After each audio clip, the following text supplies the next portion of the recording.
Hi, all. I'm Dan Smigrod, founder of the We Get Around Network Forum. Today is Thursday, December 8, 2022, and you're watching WGAN-TV live at 5. We have an awesome show for you today. 10 use cases for Matterport Pro3 camera to help Matterport service providers make more money. And here to talk to us about that is Hopscotch Interactive CEO and Chief Media Officer Emily Olman. Emily, thanks for being on the show again. Thanks, Dan. It's so good to be here. Emily, before we jump into today's topic, tell us about Hopscotch Interactive. Hopscotch Interactive is a real estate marketing agency that I started in 2015. We are located in the San Francisco Bay Area, and the team is comprised of myself as Chief Media Officer, and then I have 6 staff that work with us, and so 6 employees, and then also a number of contractors that we work with in the Bay Area and sometimes outside of the Bay Area to provide media services for our clients. And I started off as a Matterport service partner, Matterport provider, and from there really expanded the business and organically grew the company so that we were providing photography, real estate photography, architectural photography. In the beginning, it was just me, and then I was working on mostly residential. And then I started to zero in my focus a little bit more on the commercial side of the business, so office space and office leasing. And so fast forward to today, we made it through 2020 to now. And our big shift came in the beginning of 2020, of course, when the pandemic happened. And at that time, we made we almost flipped the business, and we started doing what we had originally been doing, about 80% residential, and we switched to about 80% commercial, scanning at that time, and photography. And then actually from that, we expanded into offering commercial real estate media coordination. And so we are marketing coordination. So we also partner with commercial real estate brokerages and leasing offices to help them with some of their media coordination, like newsletters and social media and those kinds of things. So we've completely expanded. Another portion of the business, which is not always the one that we monetize the most, but that I'm a huge evangelist for and an advocate for, and that is, of course, virtual and augmented reality. And that includes the creation of 360 content, virtual reality content, even Matterport spaces in VR, or using our goggles or glasses such as the Magic Leap to create visualizations of the unbuilt world as well. So we kind of have a multi-pronged approach to our business. And I think that we are responding, of course, to the market, but we're also out there educating and trying to help people. And I also have a YouTube channel where I share my knowledge and get to talk to people like you, Dan. So I have always been a believer in sharing knowledge and helping people grow their pie. So that's what brings us to today. Awesome. Hopscotchinteractive.com. Emily, what type of gear do you have? Well, it's funny you should ask, because I keep a huge inventory list of all of the gear that I own and all the gear that we have for our team. And obviously that includes a number of DSLR cameras, and that includes a huge inventory of different kinds of lenses and tripods and all the things that you would need. Ricoh Theta Z1s, we've got 5 of those, and also Matterport Pro2s. We used to have Matterport Pro1s, and now we have several Matterport Pro2s. We have a Matterport Pro3, and we also have, let's see, what else is like the big gear that we have? I mean, just anything that we can use to make great content for our clients is something that we typically will invest in. So lots of like iPads and scanning devices and things like that. And iGuide, I have an iGuide. so you're using the iGuide Planix iGuide Planix system, that's correct. system. Okay, cool. And so what was your motivation to buy a Matterport Pro3 camera? Well, the announcement came out. We had known about it I'd known that it was in development for quite some time. And so I think that at the beginning, when it first was announced that we could go into pre-orders, I was a little reluctant to go into it. And I had a holdout, and we'll talk about that in a second. But the main reason that I bought the Pro 3 was because I actually had a real world example where I was scanning with a Pro 2, and we had to get over a hurdle in a space. It was an entire floor, a commercial floor that was over 20,000 square feet. And so getting over that and needing to do it fairly quickly, and then to be able to do the next floor with occupied space, which is something more recently challenging because during the pandemic, spaces were not occupied. And so I have to also be able to quickly scan a space where there may be people. And so they always want you out as fast as possible. So those are the reasons that led me to say, I think we need to have this camera in our fleet. But I have not yet converted all of the cameras to Pro 3s like I did from Pro 1 to Pro 2. So let me see if I can unpack that, because there are a number of things that you've mentioned there. So the first, what was the challenge of doing 20,000 square feet with a Matterport Pro 2 camera? Well, this was a commercial space, and this has challenges that will surprise people. But if they've been using a Matterport camera or system for long enough, they'll know that large open spaces or repeating geometry can challenge the camera and its ability to recognize where it is in the space. It has a hard time registering the scan, and will sometimes place it where you already scanned if it looks exactly the same. And so it's very difficult to overcome those things unless you have differentiated geometry that the camera can then recognize as a new area.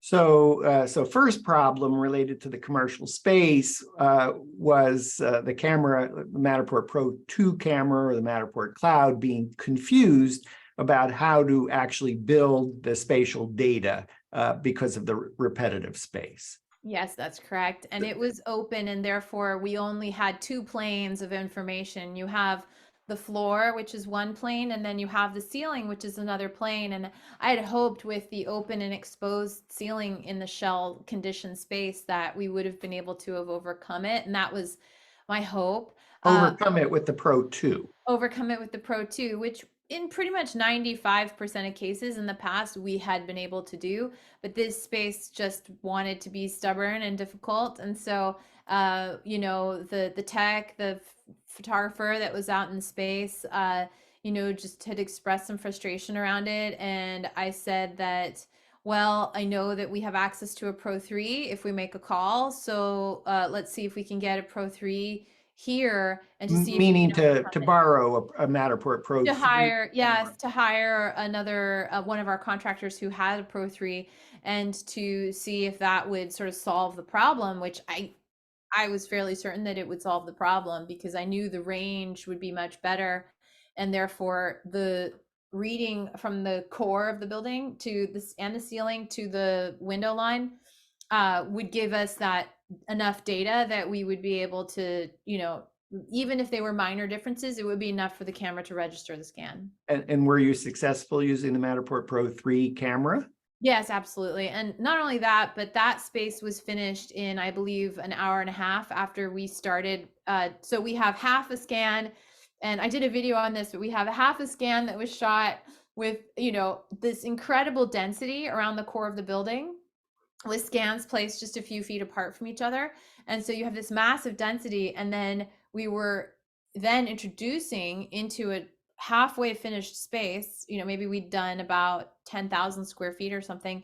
And then we introduced the Pro3 camera, and then we were able to, with fewer scans, with fewer time, and with fewer errors, we were able to complete the scan in roughly an hour and a half. 20,000 square feet? No, the remaining portion. So like maybe 10,000 about 10,000 square feet, we wrapped up in about an hour and a half. hour and a half. And did the client have a challenge that the scans were closer together with the Pro 2, or that they were farther apart with the Pro 3, or for this particular project, it didn't matter how far the scans were apart? I think that's a user experience question. And so unfortunately, I couldn't, get a sample of responses from every person that saw the space, like all the brokers that would have seen it. But we also deactivated a number of the spaces around the core so that it would blend a little bit better. And so I don't think they really had a chance to weigh in on that. Okay, so you hid scans. How we hid scans. So essentially using the Pro 2, which was just slower in its rotation and slower because it took scans closer together in order to successfully scan the space, you essentially went and hid scans from the Pro 2 side of the model, and we're perfectly happy with the distance between the Matterport Pro 3 camera scans. Correct. There was really no comment on that whatsoever. And I don't know that we even explained per se what we were doing in terms of, having a different camera. Client didn't care. They just wanted it to get they wanted their Matterport tour, and the technology behind that process was irrelevant to them. Yeah. Your photographer was pulling their hair out because they were having a challenge of completing the project because of, I'm going to say, scan failure. It just or a combination, either scan failure or putting the scan in the wrong place, which is a scan failure, and having to delete the scan and then try it again, maybe get the camera closer to the previous scan. Yeah, you're sort of coaxing it into behaving for you, and that is always a question of how much patience do you have, and how much time do you have, and then can you also interpret the scan in a way that you could sort of go, okay, well, it didn't work here in this location. Maybe I need to go back to an area where it's more narrow, and then I can continue. So some of it is scan failure, and then some of it is also, it can be attributed to approach, but in this case, this is an extremely experienced scanner who was doing this. So I would say it was just a shortcoming of the Pro 2 that for whatever reason made it infinitely more difficult. And when you used the Matterport Pro 3 camera, scan errors? Yes, we had a couple scan errors in some rooms where we were going, and this was on the second floor. We had some errors on so we finished this floor that was fully empty shell space, and then we went ahead and had this next floor, which was above it, a couple floors, that was occupied. And so in that space there were interior suites and things that had been built out, and we had some errors that we may not have seen in the Pro 2, where we were scanning on the outside of a glass conference room, and we were trying to go into the conference room on the other side. And it was similar to like when you are trying to go into a bathroom in a residential home, and then you don't mark the mirrors, and so then you go from the outside to the inside, and then it won't register because the mirrors are throwing off the mesh.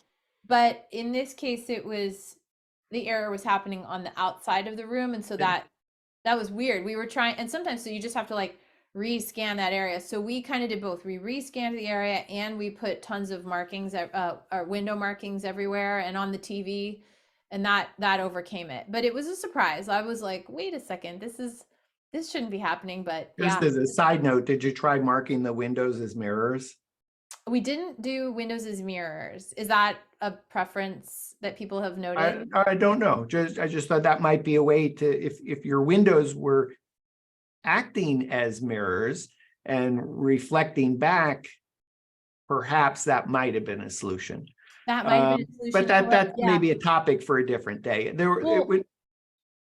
right, right. And that's the weird part, is that when you're shooting in an interior space, you typically don't have to mark glass.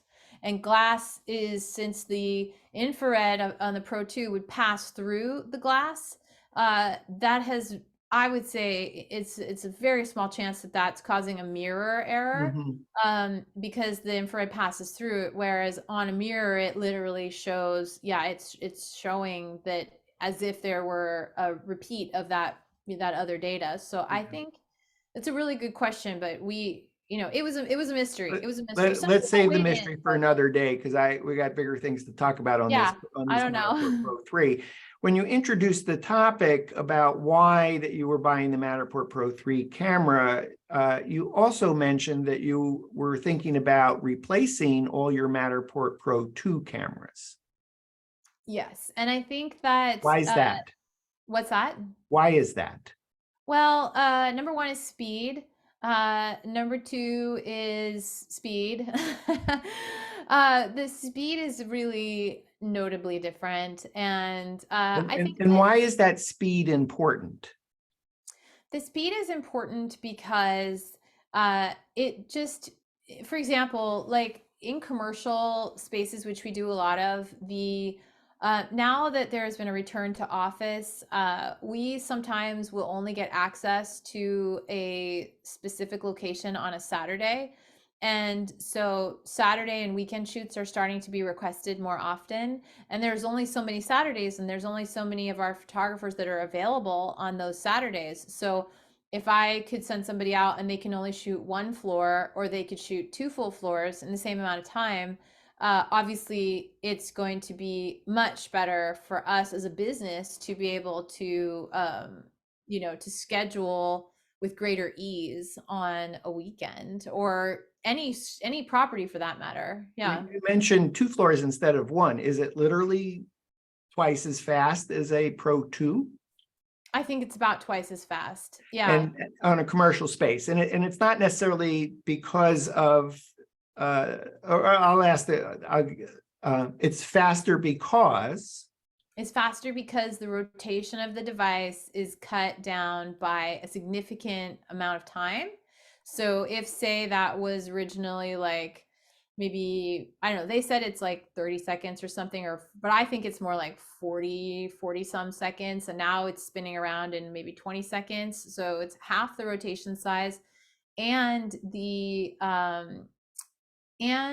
registration of that data, you're really able to move on to the next scan a lot faster. So that just means that you're moving at a much faster pace, and you're spreading your scans out distance wise much greater. So you have to do fewer scans and fewer density of scans. Instead of doing, say, 300 scans for a 20,000 square foot commercial office, you're doing that in like maybe 150. So All of those a reasons lot add of up. reasons. I think the highlight there on the speed is most might read the Matterport Pro 3 specs and be focused and obsessed on how quickly the Matterport Pro 3 rotates and completes a scan versus a Pro 2. But based on what you just said, the greater time savings may be the fact that you can scan farther apart if that's appropriate for a space, which means you're reducing the number of scans that you need, and the camera never has to rotate. So if you can do, as you mentioned, if you can do 150 scans instead of 300 scans, already you have the savings is in half, even if the camera rotated at the same speed, just the fact that you could put the camera at greater distance. I agree, Dan. And I think also for folks like myself who have gone from a Pro 1 all the way to the Pro 3, we're not at this point anymore where it's like, I love this and I'm happy to spend all day doing it necessarily. Like, I think that there is also somewhat of there's somewhat of a ceiling in terms of like, even if you love scanning and it's like the most exciting thing and you find it really satisfying and you think it's just so cool, at a certain point you're going to be like, yeah, like this should move, this should be faster. I'd like to do something else with my time today. Or, you start to feel like it is suddenly anything that you realize you could be doing faster, why wouldn't you want to do it faster? So So yeah. on this speed, do you think that this will change your pricing in any way because it takes you half the time to do a project, perhaps? Or is it no, we can actually do twice as much work at the same rate of pay, and our tool happens to cost more, so we can still justify the expense? It's really the latter. It's really the latter. I don't see although I would have to say that there may be disagreement on that from Matterport. You may sort of find yourself in a situation which has happened historically, when, say, perhaps Matterport, because they have capture services, I know that's a whole can of worms, but because they have capture services, unless they suddenly start trying to push down and commoditize pricing because they are a bigger company that has that possibility to do that across many markets all at the same time, they may say, which is what they did with capture services, no, we're going to try to anchor prices at a certain place, and the Pro3 enables us to do that. So don't be surprised if that happens. But like, I've seen people do lower priced scans if they use the Z1 and they use Cortex as the way that they create scans, because they can just do them so much faster. But I would say that this isn't really equivalent to that per se. At least you could have a good argument about why or why not that's true. But no, I don't think prices should change. If maybe prices should go up, because there has been so much downward pressure on prices over the last couple of years. Okay. At the top of the show, I said 10 use cases for the Matterport Pro3 camera to help Matterport service providers make more money. And I know we need to actually kind of focus on that. Yeah. But before I kind of get into some more use cases, I still want to ask you first impressions on the Matterport Pro3 camera.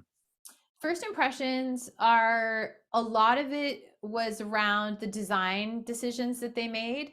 And you as an operator, it's almost like it goes too fast. Like, you feel like you can't tell if you're in the shot right away. And so it's spinning, you're looking down at your iPad, it's going really fast. And then you have to then check your shot to make sure you didn't appear in the shot. And I feel like I was doing that a lot more because I'm so used to the timing of the Pro 2, and it's a little bit more, let's just say, a little bit more relaxed. And then the Pro 3 is like, but I'm a little bit confused there, because I thought I heard you say on the benefits, speed. Now you're complaining that it's rotating so fast that you might end up in the shot, and it's giving you angst. Yeah, it's giving me a little angst. And I think that is one of these, this is one of these oxymorons. It's like, you want to be slow, fast. Like, it's like, you can't have it both ways. So yes, but that requires us getting used to it. And I would say that we've done, let's see, we've done at least 7 full floors now with the Pro 3. And the ability to be able to do all of those full floors and to say yes to those jobs in a way that I knew we could hit the expectations and do it quickly, vastly, outweighs the fact that, yeah, we might be in a shot or two. Okay, I'm going to call that a high-class problem about your angst being in the shot, and we'll take speed as a first impression kind of benefit. You mentioned doing the 7 floors. Have you had an opportunity to use the Pro3 camera outdoors? No, I haven't used it outdoors yet. Was that part of your thinking in terms of buying the Pro3 camera? Because the Pro 2, from a practical standpoint, you really cannot scan outdoors. Right.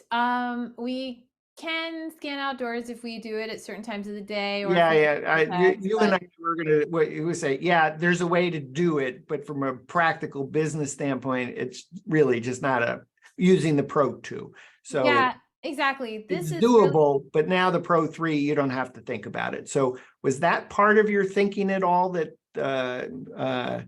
and what were you thinking about in terms of outdoor scanning, in terms of what might be use cases that you couldn't do before practically with a Pro 2 camera?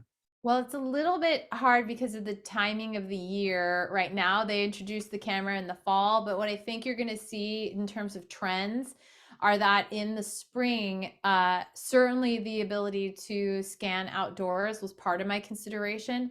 I don't love, I have a strong preference for not really liking the whole indoor to outdoor scans with the Pro 2 because I always feel like we don't have a ton of range. Therefore, we get a lot of 3D artifacts that look incomplete and I feel are more confusing than they are helpful for marketing. So we do not scan. So, oh, I'm sorry, go on. No, if that was please go ahead. I think that the aha was to say, if it's a marketing use case, then it's likely not scanning outdoors. That's the conclusion, unless you hide the dollhouse view.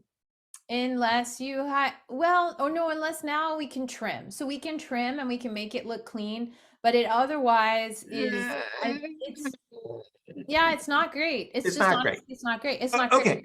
Okay, so I'm going to put a period paragraph there and say, okay, if you're planning to do marketing scans outdoors with Matterport Pro 3, you might think twice about that because the dollhouse really isn't nice. We as kind of geeky people might look at the dollhouse and go, oh, that's pretty cool that you can do that. But the client from a marketing standpoint says, I need to sell a $5 million, $10 million, $20 million property. That looks like a train wreck. So It might, if it's the Pro 2, if it's the Pro 3, I would actually argue that the potential for the grounds, for the piece of land that it's on, for other features like being able to connect between a main house and an ADU or a cottage or a detached garage. yes, but I'm hearing that 80% of your business is now swapped into commercial. So let's focus on the commercial aspect. And frankly, today, Thursday, December 8th, 2022, I think most Matterport service providers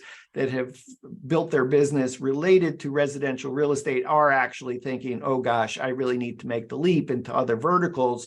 I'm hoping to tune into today's show and find out, well, what else could I do with the Pro 3? Other than residential real estate. So when you were talking about scanning outdoors with the Matterport Pro 3 camera, do you have vacant lots that you're asked to do? Is that come up?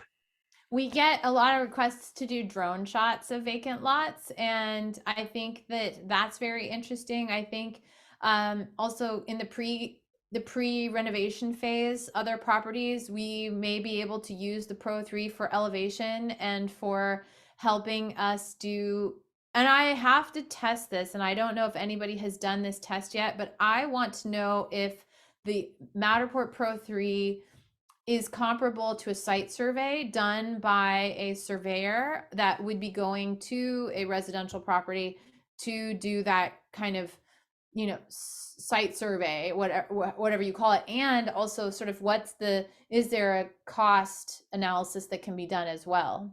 Yeah, so interesting questions. We did a show that's sort of kind of on this topic with a Matterport service provider that uses typically a BLK 360 scanner or higher. And I think his conclusion was if the client needs to specify the level of detail, the LOD, and typically he in that discussion about the Matterport MatterPack, the E57 files, and in doing elevations of properties, he had some angst because he would describe the Pro 3 level of detail, LOD, as I want to say 100. I may have that wrong, but whatever that language is for a surveyor, they might say, oh, we really need LOD 200, LOD 300, LOD 400. So it probably is asking the client, what LOD do you require? Because I'm going to guess that Matterport service providers using a Matterport Pro 3 camera are not going to replace people whose title are surveyor that show up with a 40, 50, 60, $80,000 LiDAR scanner.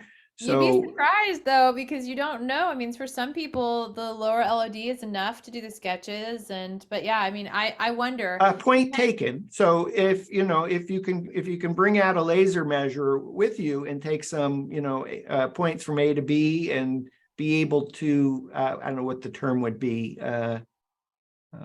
scale the model properly so to say, if you did a very large space and the Pro3 camera is off by X number of inches or feet even, then you could scale back the model by taking some critical measurements in order to get it to a level of scale that might be necessary for doing those elevations. Yeah, that's such a good question, and I feel like there was definitely on the forums that I was reading on this particular topic, there was more angst than there was relief. Yeah, it's an interesting thing to be able to say, to your point, sometimes less data is actually better. And if you use a 40, 50, $80,000 scanner and you're creating a lot of data, a lot of point cloud, a lot of mesh, the overhead, the processing, the importing, exporting, moving data around just may be unnecessary. Yeah, if you're going to put a picture frame up on the wall, you may just need a hammer and a nail rather than a motorized nail hammer thing that you might use on putting the roof on a house. So maybe the Pro3 is, I guess I would probably say it's probably up to the client, is for the client to be able to specify, well, as long as you have level of detail of 100, I'm okay. And if Matterport says Matterport Pro3 is a level of detail of 100, then you're probably okay. But that's probably a really interesting question. I don't know if we'd get that resolved today, is can you use a Matterport Pro3 camera to do outdoor elevations? And that's a good question. It may be sufficient for the architect who needs to reimagine what that existing space looks like and doesn't necessarily need it to be millimeter accurate. I think, Dan, that, in that same way that photographers purchase Matterport cameras because they need to be able to make an easy virtual tour, and then, oh, look, they also make floor plans. I think that if you're coming from the photography side of the business and then you're moving towards the AEC applications of the business, of the tools, you will at some point get into an area where it's beyond your expertise, but you're learning enough and you may have asked the right questions so that you feel confident enough in moving forward with a project and saying, yes, we have what you need. If you're coming from the AEC side instead, and then you have a BLK or higher, your Faro with a Faro system or Trimble or one of these guys, and you're moving towards a Matterport camera, you may also get uncomfortable as well, but at least you would have that sort of knowledge of the level of detail in a way that you could talk as an expert about what we're missing if we are going in that direction. Yeah, I have to think, since Matterport does have Matterport capture services on demand, that group was probably very instrumental in the design specs of a Matterport Pro3 camera to be able to say, hey, all those projects that you're using a 40, 50, $80,000 scanner, you could be using a $6,000 Matterport Pro3 camera, and the level of detail is good enough for your use case. So yeah, but sorry to cut you off, but I think here's the other thing. The other side of that is that, for example, when working with the iGuide folks on their camera system, which is also LiDAR versus infrared, they are also based in Canada. And one of the things that I learned about Canadian laws was that if your floor plan and the measurements that you're using are more than 2% off, then you are liable for that. And not only that, in North America, we have this new ANSI Z765, I believe, sort of standard for floor plans and measurements. And I looked on Matterport's website and I didn't see that they outright said that they were ANSI Z765 compliant, but maybe they've changed that since. But I believe that might have been another reason why the Pro 3 was an urgency for them, so that they could actually say, look, we're compliant with a standard of measurement on floor plans. I think that's a great question. I was just looking up in the We Get Around Network forum, WGAN forum, an iGuide show that we did about iGuide ANSI floor plans with this standard that could make your eyes glaze over. But I think it was except for the big nerds. We love that stuff, right, Dan? I'm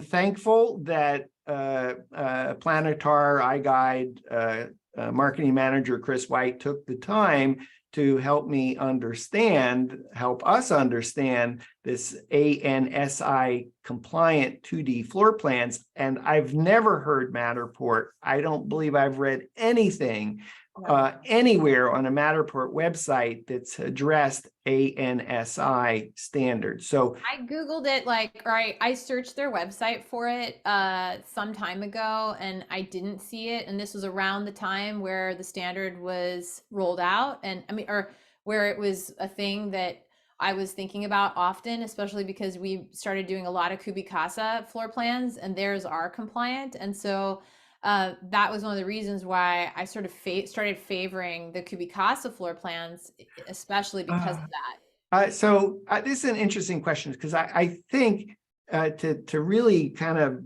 break this down, because it is super geeky, I'm going to guess, bear with me, I'm going to guess, because Matterport outsources its 2D schematic floor plans to a third-party company, it's white labeled through Matterport, that I'm going to guess that it's my hypothesis that the Matterport Pro 3 camera captures the data that's sufficient to create a ANSI compliant floor plan, but the amount of money that Matterport pays the third-party company to create the floor plans from the Matterport scan is not sufficient for the vendor to say,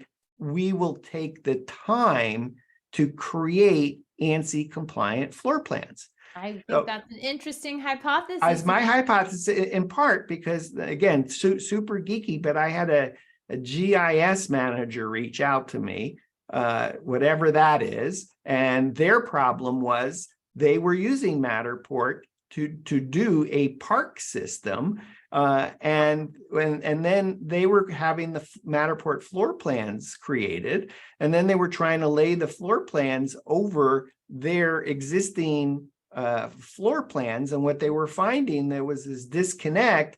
And what they were finding was that the Matterport floor plans were much more stylized of a represent, I don't know how to say that, close but no cigar. Trying not to scale. I think that drawing not to scale. Trying not to scale. I think that really sums it up. I think that, there is a certain amount of you have to sort of take it with a grain of salt. And I think that we are sort of in an awkward position because realtors actually are then wondering, what data can I trust? And so if they do come and say, I'm like tapping on the case here, I have the camera right here, but if Matterport could, for once and for all, say the Pro 3 is ANSI compliant for these floor plans, then I think the difference here, though, Emily, I think the difference here is the camera probably captures the data that's capable of being ANSI compliant, but Matterport has chosen not to deliver ANSI compliant floor plans. My hypothesis, and maybe we'll see that they'll come out with a new product and maybe it'll be priced differently. But otherwise, it's size drawn, not necessarily to scale. Not to scale, but I have a question then. I mean, this always sort of perplexed me because I wanted to understand why Matterport had the True Plan product that Yes. the True Plan product is a very expensive and higher level of detail, rent like floor plan or a 3D plan of properties, right? Including Whoa, it's different. So the True Plan is really Matterport's brand name for an Exactimate. And an Exactimate floor plan is actually used in the insurance claims space. So the level of detail, well, that's an interesting question. The insurance industry, my impression, has embraced Matterport, and whether the Matterport is providing the True Plan, which is the Exactimate, or whether someone is using Matterport.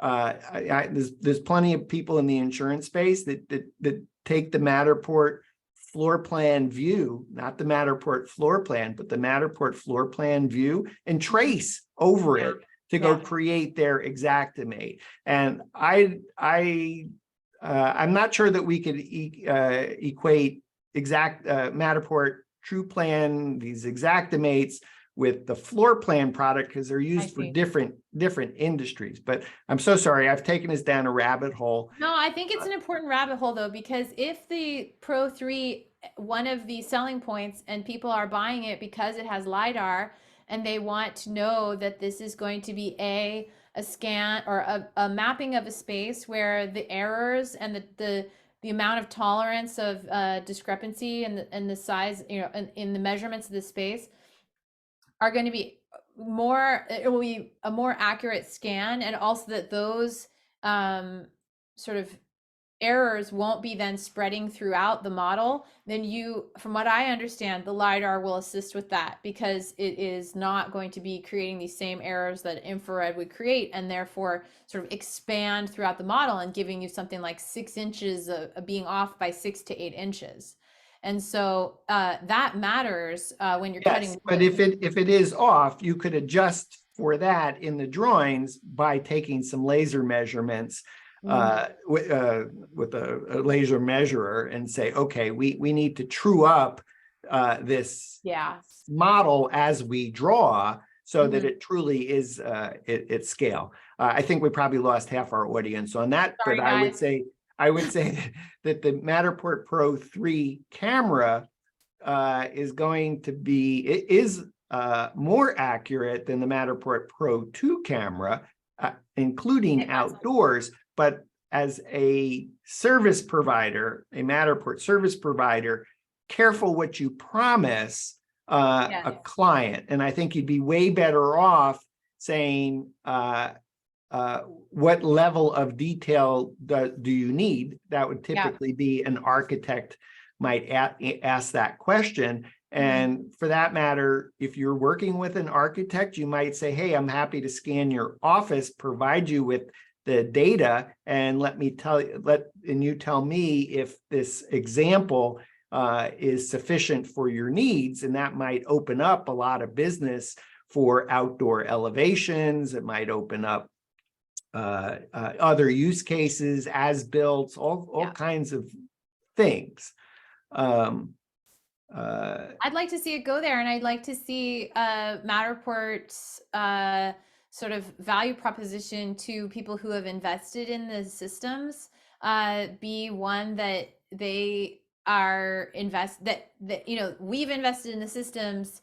Do they invest in us as service providers? And I think that this kind of boils down to educating people. And I know that there are a lot of sort of shop talk webinars that they do, but I think that this is actually a really, really important point, because it can get a company into some uncomfortable situations.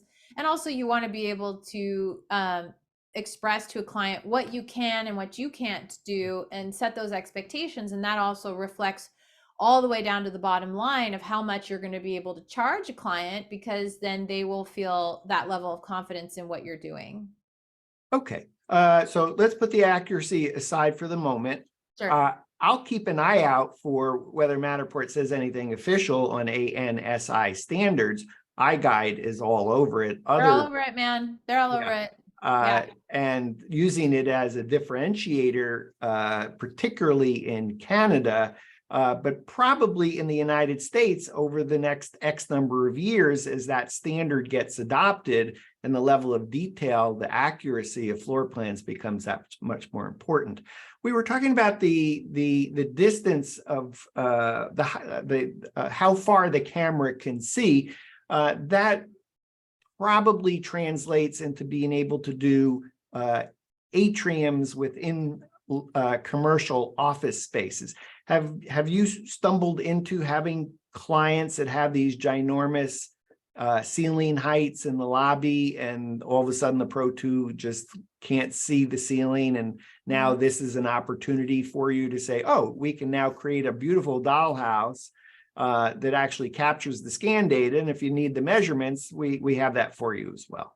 I think it's going to open up a lot of opportunities for us. I think that I'm recalling the very first combined Matterport and BLK scan that I saw, which was shot not too far from where I live in Berkeley, the one that they showed to everyone in their marketing. And that was, I believe, of the Lawrence Livermore Labs. So it's the, it's the research lab up here at UC Berkeley, just a couple miles away. And that was amazing because it showed the dome of the laboratory. And so I think that for us, because a lot of the spaces that we do scan are commercial lobbies, and they are typically very high ceilings. It's like being in a church. I think that it will be really exciting to try the Pro 3 in a space like that, and to see where does the data extend to, how high does it go, and what are we going to be able to do with that?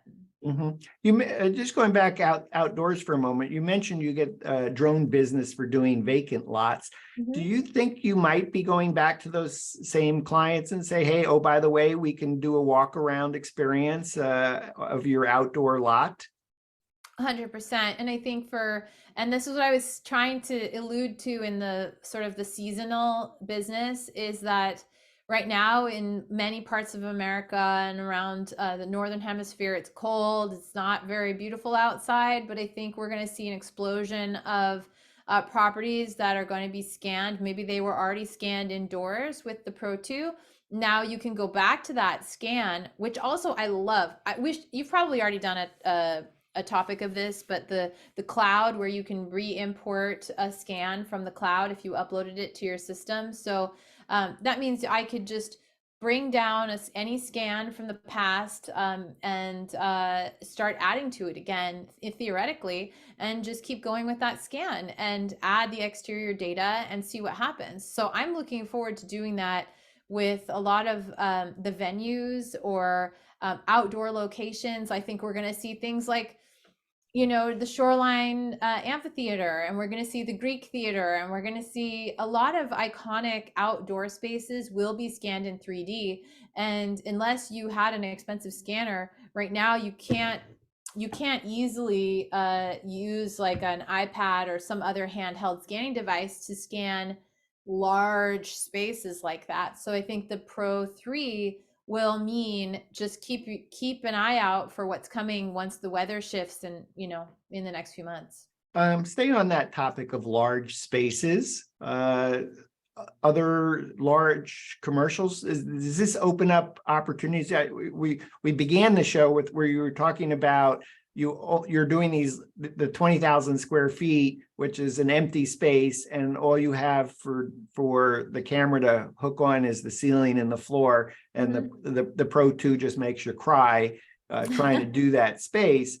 Does this, like, now do you get excited to say, wow, I can do wide open spaces that might be 20, 40, 50, 80,000 square feet, and I can do it in a fraction of the time? Is that resonating with you in terms of? It's totally resonating. I mean, you have to stress test whatever you've just purchased to kind of know what its limits are. And so I hope to be able to get the opportunity to scan some really large spaces. We have a bid out right now for a entire office building that's about 200,000 square feet. And I mean, just thinking back to what it used to be like, and when we didn't have the blur tool and we didn't have the Pro 3, that might have been a job that I would have imagined we either would have had to have said no to because we couldn't obscure sensitive information, or we would have had to have like shot it in 360 and then edited it and then put it into a totally different tour platform, which we did for some highly sensitive spaces, full floors that we were extracting 360s and then manually blurring. That was kind of the way that we had to do it as a workaround. But now that we have the blur and we have the Pro 3, I could just sort of bid out a 200,000 square foot building, like kind of no problem. I don't feel like there's anything that would alarm me about that. Would that be in one model, or would you do each floor as a separate model, or either way would be totally fine, whatever the client wants? I think kind of whatever the client wants. We may bump into space. We may still bump into GPU and space constraints on an iPad, or whatever tablet we're using. So I would have to see how that goes, but that's a performance issue. We have not, like I said, we haven't stress test all the way on that yet, but certainly, that would be something that I could imagine would work, because if we could space out the scans enough, I don't know. I think that it's possible to scan a 200,000 square foot space with one scan, but if not, well, there's workarounds for that too. So yeah, I have to give it a try. I don't like working with big bulky scans, to be honest, because I feel like it's more cumbersome, but I do believe that I believe it's worth a try. Large, anything else come to mind in terms of use cases? Large Use cases for this. opportunities that you would perhaps walk away if the tool was a Matterport Pro 2 camera, but now that you have this Matterport Pro 3 camera, in terms of large spaces? Well, I think that maybe, we have to go back to sort of what is, if you're a provider of services and there isn't a BLK 360 for, hours and miles away from you, or, it may have been a challenge for you before to accept jobs where you would be scanning like a entire campus, or maybe, you wanted to capture outdoor spaces that were very large, but this now enables you to say yes to those jobs. And I think that will add, anytime you can say yes instead of saying no to a potential client, I feel like then you are creating an opportunity for yourself. So that would be I can't give a specific example other than I can imagine like things we did in the past, like scanning entire campuses where we did each building individually. Now we could connect all the buildings, and in the past maybe we didn't have a BLK 360, or that was way beyond their budget. So this would sort of be that sweet spot. I guess I would propose a use case. I remember in 2014 when I bought the Matterport Pro 1 camera, I had an opportunity to do 20,000 square feet of construction. And they were at a stage where before the drywall, before the ceiling was on the floors, the light was pouring in, the sun was pouring in. So it was a challenge scanning the 20,000 square feet of the beginning of a construction project. Certainly, I couldn't have done it at the slab level, but during all the wood construction for the apartment building, sunlight was a problem. Yeah. So that seems like it might open up opportunities if you're doing construction documentation, weekly, monthly construction documentation, progress reporting for clients, that might enable one of those phases to actually be captured that might have been really difficult. Oh, it's so true. Yeah, I didn't even think about that, but you're totally right. Scanning construction outside, also scanning not just the perimeter of a building, but the roof. You beat me to it. Yeah, the roof, right? So the roof, especially in downtown San Francisco, where we do a lot of scanning, is oftentimes that's a venue, or that's a lounge area that they've created. And I think back to scans that now I would wish I could do again, because I could scan outside on the roof. Well, I think what I'm hearing is you're maybe talking about space planning, marketing opportunities to rent, lease, a space related to an event. Stop me if I'm wrong. Or I think leasing, just showing that that's an amenity. leasing. I was even thinking beyond amenities in terms of the roof, with the HVAC units, just for a business that says, oh, we're putting in another HVAC unit. We need to be planning and we need to see what that space looks like. Yeah, there's a lot of use cases for commercial. I mean, you think about the roof and you've got HVAC. Yeah, you've got your HVAC. You've got oftentimes even elevator. Mechanical rooms will be, the ceiling, the top floor plus the ceiling or the roof, or there might be opportunities to sort of do feasibility on solar panels. Or I actually did a roof with that was supposed to be a before and after with the sun, planning for the I'm having a mental block on the word you used it.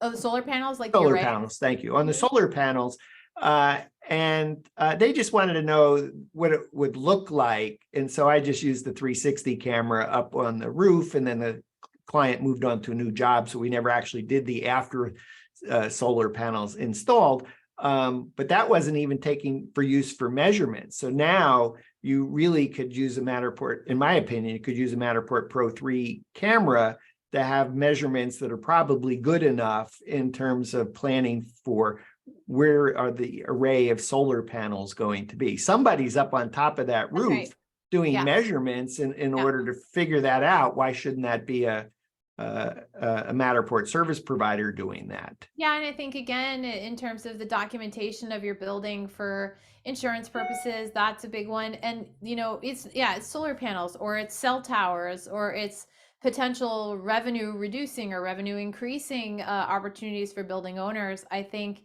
there are so many ways that you can provide value now, in ways that it might have been possible before, but with a lot of effort. And I think that now that sort of democratizes it a little bit, because we're able to achieve these things with a system that that helps us do that and overcome it. I mean, arguably you could do it with Cortex and Z1 and this and that, but I think that you're right, Dan, that that's just another way that you provide value to your clients.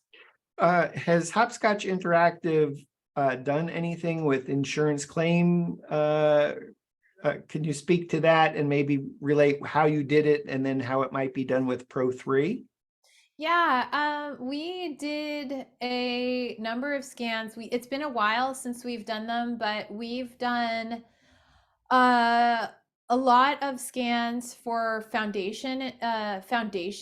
And so basically the foundation needs to be replaced. It's an insurance, insurance is partially paying for it. And so we would have like the structural engineer would contact us to do a scan of the entire home.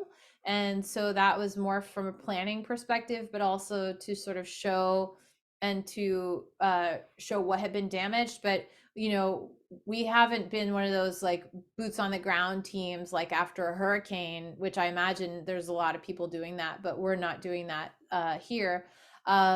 Nothing with fire, flood. Floods. We've done arson and floods. So I've done a few buildings, or a few structures. One very memorable one, which was an arson property, and I scanned it both right when it was just when they were going in and before they had actually started the renovation process, and then sort of the abatement of it. And then I went in after the abatement was completed and then scanned again. And so that was one of the hardest scans I'd ever done, because the smell, and I know people who do fire all the time, scans and whatnot, and I commend them. I mean, we were like head to toe, respirator, hazmat suit. It was really intense. Yeah, so, I think that's probably enough to say, if you're a Matterport service provider and you're thinking about fire, flood, there's probably some special equipment that you might need for your health and safety. So don't just jump in. what's the disclaimer?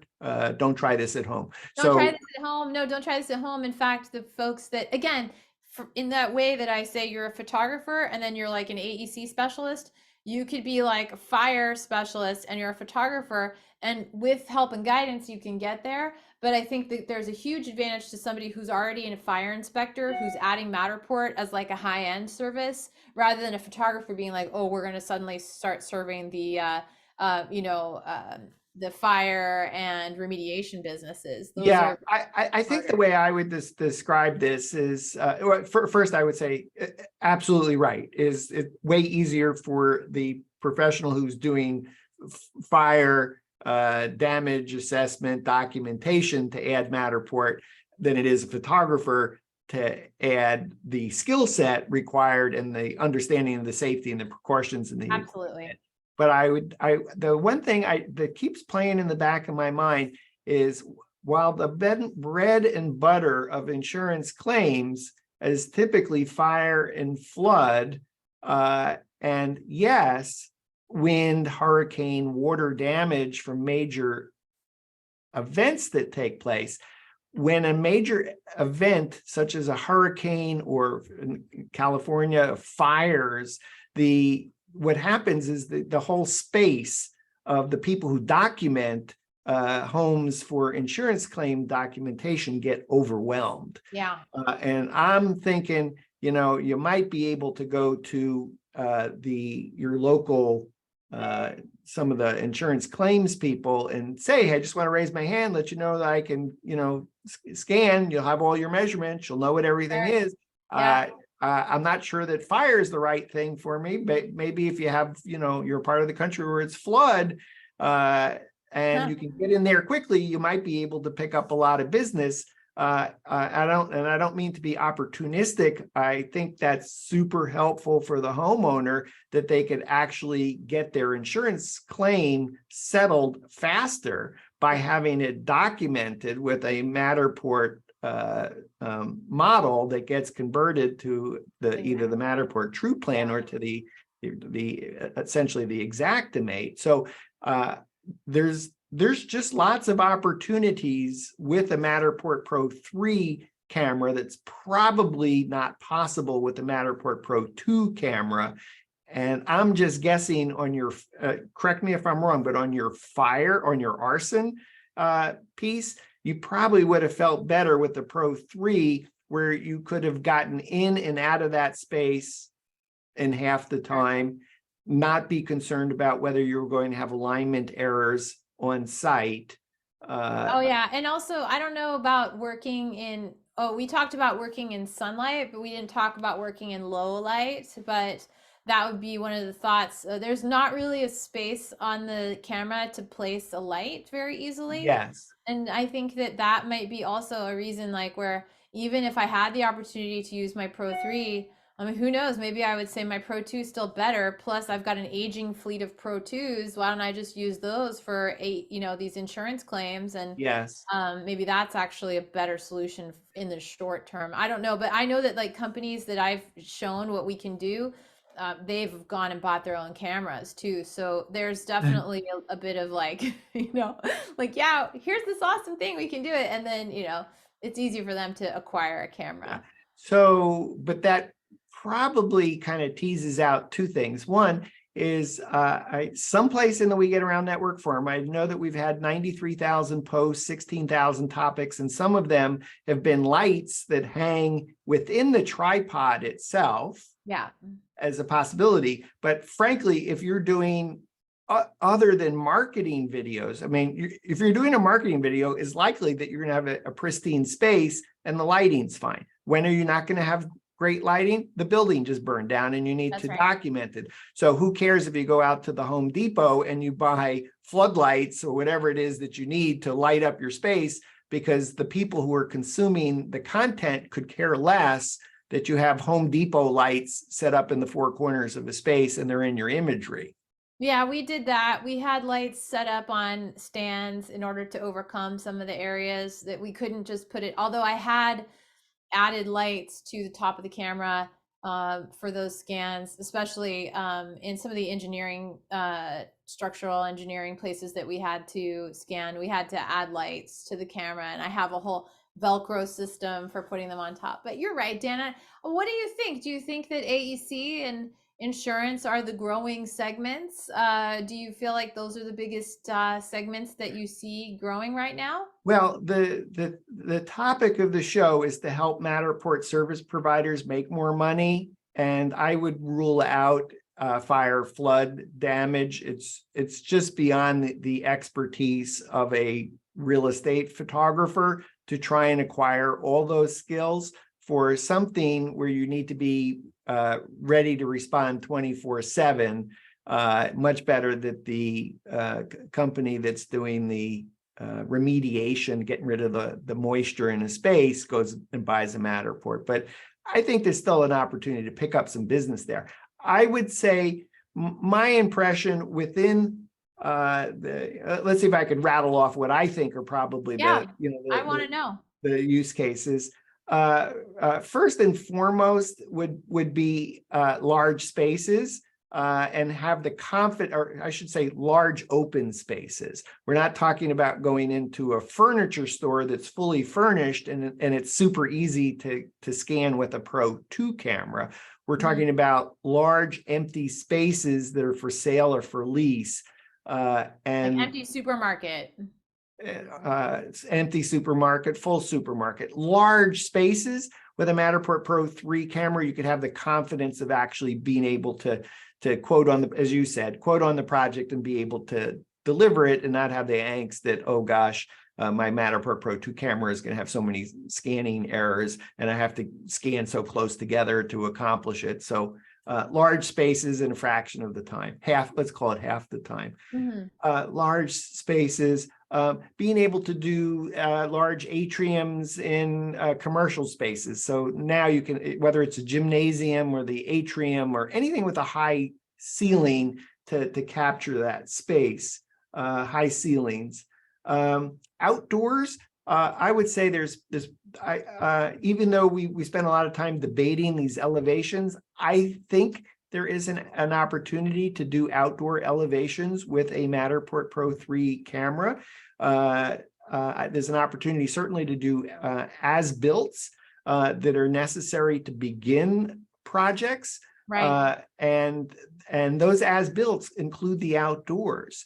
And it's not marketing video, it's just being a marketing tour. It's being able to capture that moment in time for an architect to be able to reimagine a space. And outdoor is part of that reimagination process. We haven't really spent a lot of time on spatial data, but truly in my mind, Emily, I kind of look at the world in quadrants, and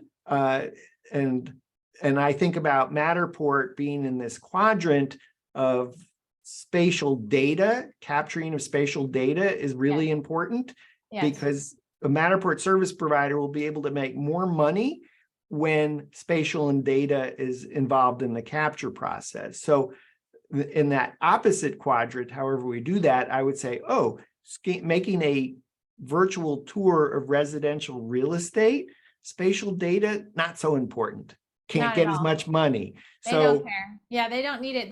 They like it because they can get floor plans, but they don't need the spatial data. We've discussed it on prior talks when I've been on the Live at 5 before, and just sort of saying that I feel like it's actually overkill for some of these properties. Yeah, I in fact, I would encourage our viewers to go to the We Get Around Network forum, type in Emily Olman and search for everything in the We Get Around Network forum, and you'll find a whole discussion on this topic I think part of what we concluded was there's about 180 3D 360 virtual tour platforms that We Get Around Network tracks, and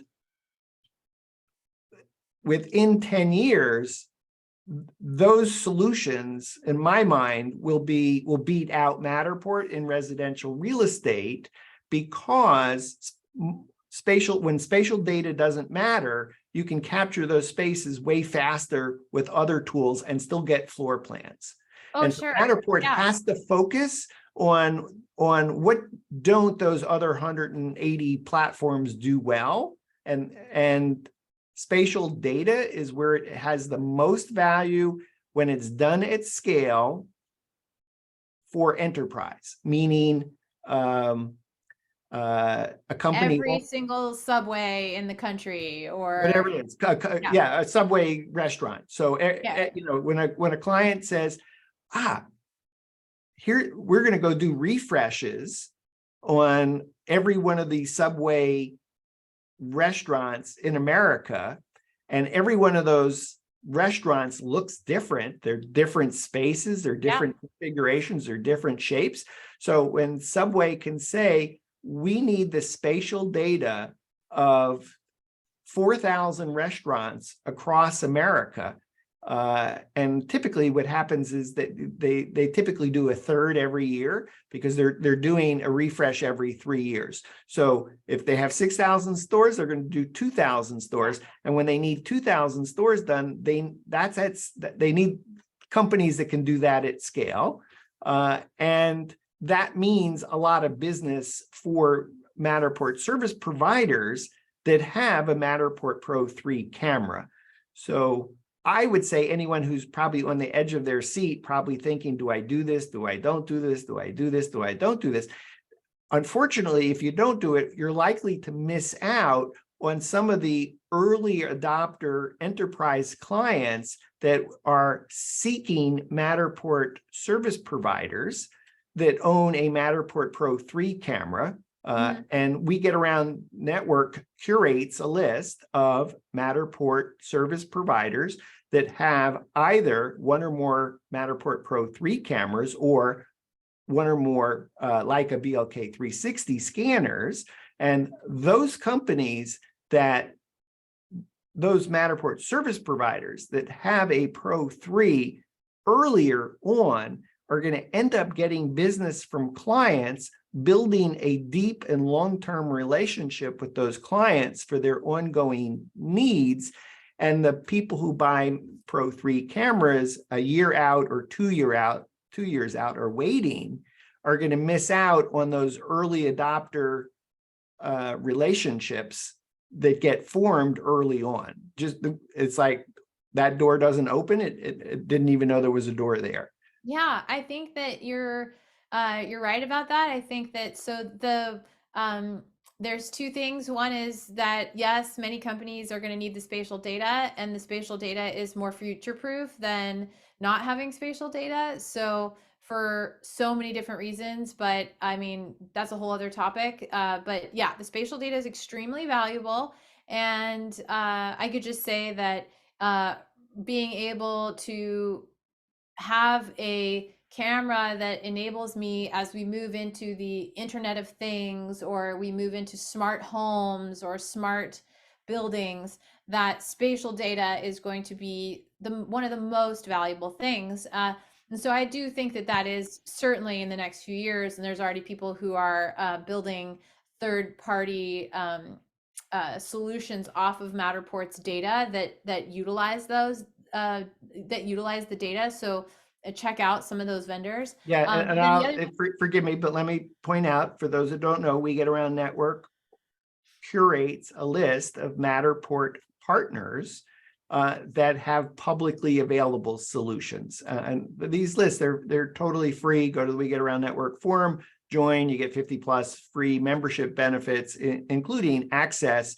to, here's 180 3D 360 virtual tour platforms. Here's 50 plus 3D 360 cameras. Here's a list of companies that are seeking Matterport service providers to do Matterport tours or photos or videos, etc.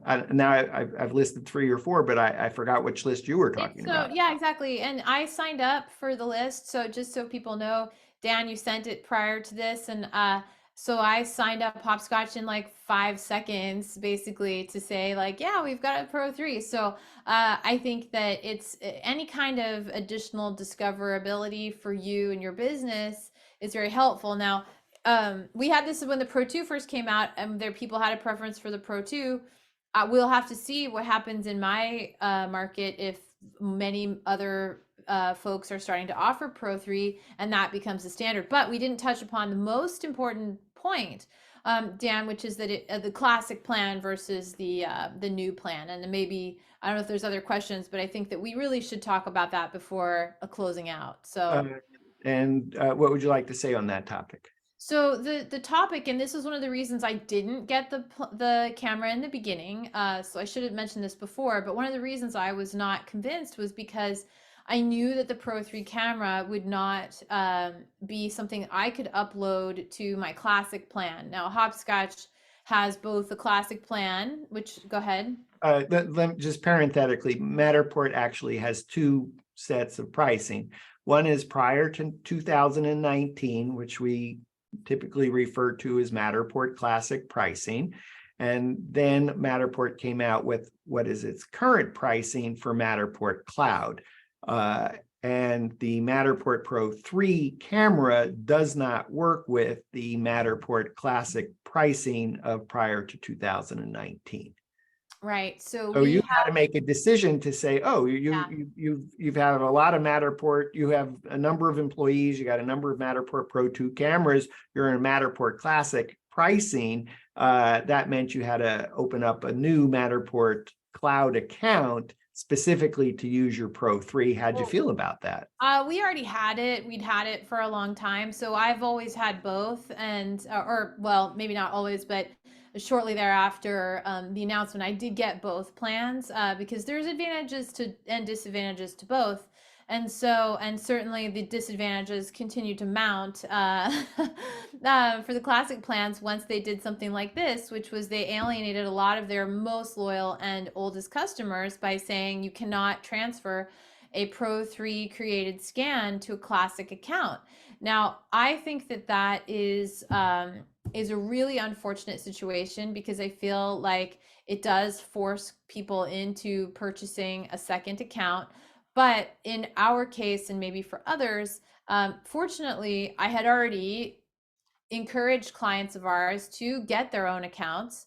And so uploading to their accounts is actually really kind of a moot point then in terms of the hosting. But if you do need to keep stuff hosted and you want to scale your business, I think that the post 2019 plan is a particularly painful business model to kind of wrap your head around, because I don't think that it necessarily, you kind of have to choose your darlings and figure out which ones you want to keep up and which ones you archive. Well, the one of our guests that we had on, he said, hey, it's just the Matterport Cloud pricing is the new pricing. It's just the cost of doing business. So build it into your business model when doing your pricing to clients. And particularly in commercial spaces, you're likely to have hosting on an ongoing basis.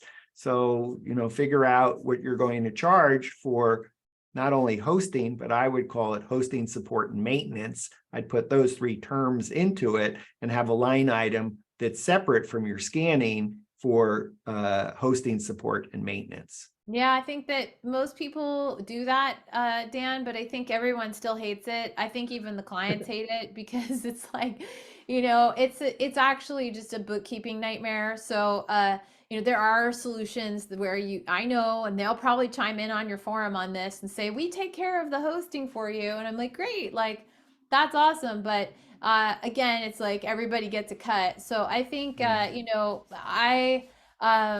I do build it in. I still don't love it. I just don't. And I think that Matterport had to make some tough decisions as a company to decide what direction to go. And I've also owned a camera since 2015. So I think that it would have been really nice had Matterport just said, hey, if you had 2019, you were among our early adopters. You helped get us to where we are today. We're going to allow you to continue to use your classic plan. And so that everyone stop having conversations like we're having right now about current pricing versus classic pricing, and just I Is it? know. Well, I have Is one it other only? question for you, Dan, because we've talked about this on previous episodes, and I feel like Matterport's stock price was like at like maybe another all-time low.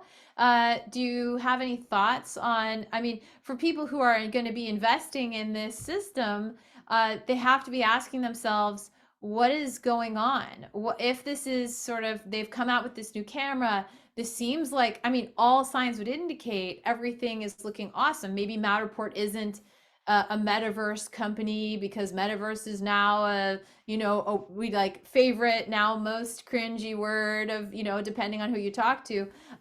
Do you have any sense of what is the state of the company itself vis-a-vis all these exciting things that are happening, and why Yeah. are people now treating it like this? I'm just curious if you have any thoughts. Yeah.